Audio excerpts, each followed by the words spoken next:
is really why did we not start a bit earlier?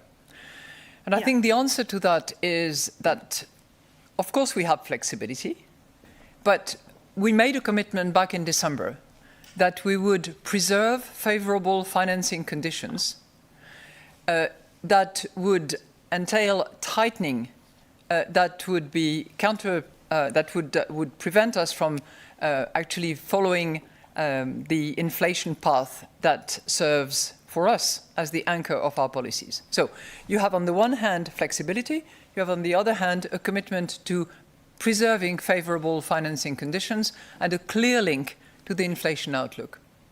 This is clearly a monetary stance decision, and therefore one that requires the Governing Council to be involved.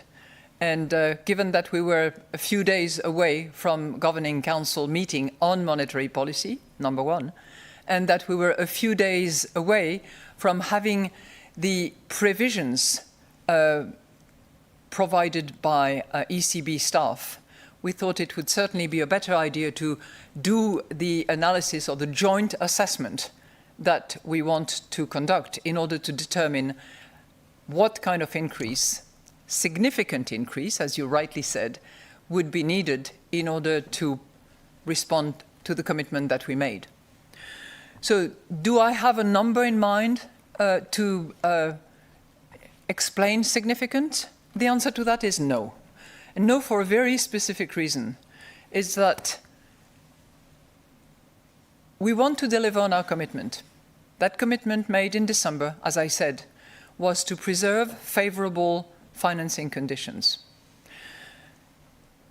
Point number one. Point number two, we have full flexibility under PEPP. That is, you know, the cornerstone of PEPP. But to actually assess jointly favourable financing conditions, determine their favourability in relation to the inflation outlook, we are not bound by any particular specific number. So what the Governing Council has decided is to, and I'll read exactly the sentence because I don't want to stay away from what was decided by total consensus, by the way. The Governing Council expects purchases under the PEPP over the next quarter to be conducted at a significantly higher pace than during the first month of the year. So this is what what has been decided by consensus of the Governing Council. Significant increase of the purchases. We are looking at a time horizon of a quarter, which conveniently coincides with the staff provisions that we receive on a quarterly basis, and which will enable us to actually identify whether the financing conditions have evolved, remain favourable, and actually help us to counter any downward pandemic effect on our inflation path. Now, I'm also happy to explain exactly what we mean by financing conditions and favourable financing conditions, because I know that this was a question that many of you had. So, shall I do that? Yes. And I'm sorry if I'm stealing the thunder of some of those who wanted to ask that question, but I know that it's a question that is on your mind. So, when we measure financing conditions, I use two words that some of you found either questionable or a bit strange. I use the word holistic, and I use the word multifaceted. It wasn't a fancy or a tantrum on my part. It was very targeted at particular indicators. So let me take you through the holistic first. What we mean by holistic is that we cover the whole chain of transmission, from upstream stage, where you find the risk-free interest rate, where you find the sovereign yields, to the downstream aspect of the credit terms. And that clearly includes a multiplicity of rates that we all look at as well. And it has to do with a stage where monetary policy acts with a lag. So upstream, essentially down to interest, to risk-free interest rate, sovereign yields, It's a segment that actually responds quite rapidly, which is measured on an ongoing basis, and where our monetary policy can be most efficient. But that's not enough. What's important is that actually financial institutions, those that provide financing to the economy, actually use those rates to determine the credit terms that they are then going to offer.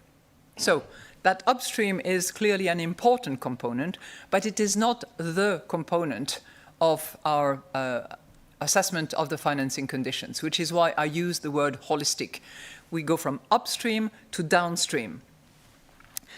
And the second word that I used, which is multifaceted, was also apparently a bit of a puzzle for some.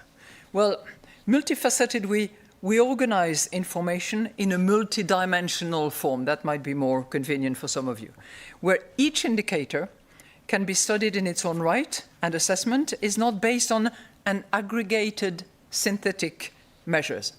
So we don't operate mechanically. We look at all the indicators.